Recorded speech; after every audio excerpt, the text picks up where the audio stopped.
hockey players and goalies around the world, and welcome to another edition of the Ride to the Rink. Today we are talking about the postseason, the playoffs, the big games, the championships, all of the big moments that are coming up in your seasons. You might be there already. You might be this weekend. You might be listening to this at a later date, and they're coming up later in the year. Whenever you're listening to this, it's going to be valuable. This might be one of those episodes you want to listen to with your coaches and your entire team, because I'm going to drop some knowledge with you today about what it takes to compete in a championship atmosphere and what gives teams the edge in those environments. And it starts with a story. The year is 1983.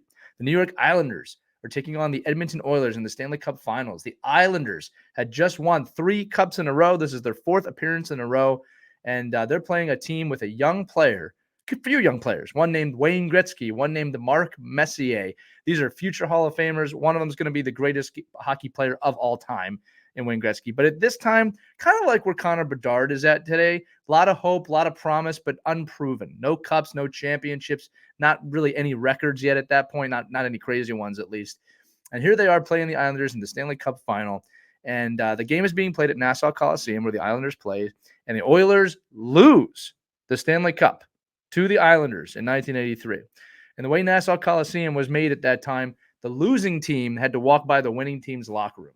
And I talk about this all the time when I work with teams.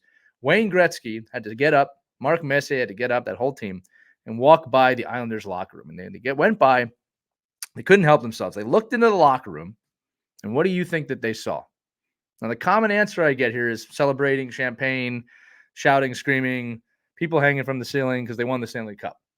Wayne Gretzky looked in the room. Stanley Cup was in the middle of the room, and all of the players were happy, but they were in their stalls with ice packs, with doctors, with people looking at them, because they had played so hard they could not move. They had nothing left. They were cup champions for the 4th time in a row. Last team to do that. No team has done that since. The New York Islanders have done that. But they couldn't move.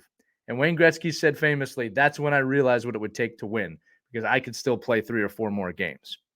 That's where the start of the message is.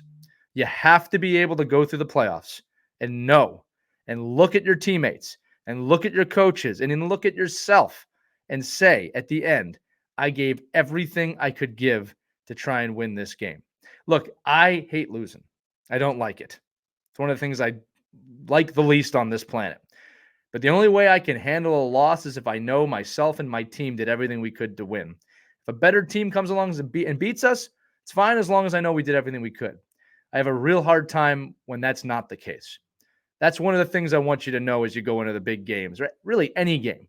You have to have the ability at the end of the game to look around that locker room and know we and I did everything we could to win today. That is the ultimate team. The training for that starts at the beginning of the season and it culminates at the end of the season. But I'll tell you what, it's never too late or never too early to start believing in one another. You don't have to like each other, but you have to respect each other. That respect creates trust, good communication, creates results.